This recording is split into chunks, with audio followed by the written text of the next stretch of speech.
সে কাহিনী জানতে চেয়েছিল রমেশ। বুদ্ধের দুঃখ মন ছুঁয়ে গিয়েছিল তারও তো সারা বছর কাটে সমুদ্রে সমুদ্রে, বন্দরে বন্দরে, দেশে দেশে। বছরে একবারই সে মাস দেড়েকের জন্য বাড়ি যাওয়ার ছুটি পায়। রমেশ পুজোয় কলকাতায় তার বাড়িতে কয়েকদিন কাটান বউ আর তার 4 বছরের মেয়ের সঙ্গে।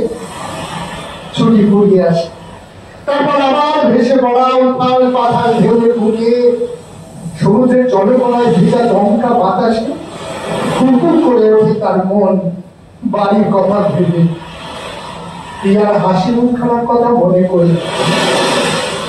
চোখে ছাপিয়ে ওঠা নোনা জল মিশে যায় সমুদ্রের নবনাক্ত বাতাস। বুদ্ধের জীবন কাহিনী শুনে রমেশও একই প্রশ্ন করে তাকে অপটু ইংরেজিতে।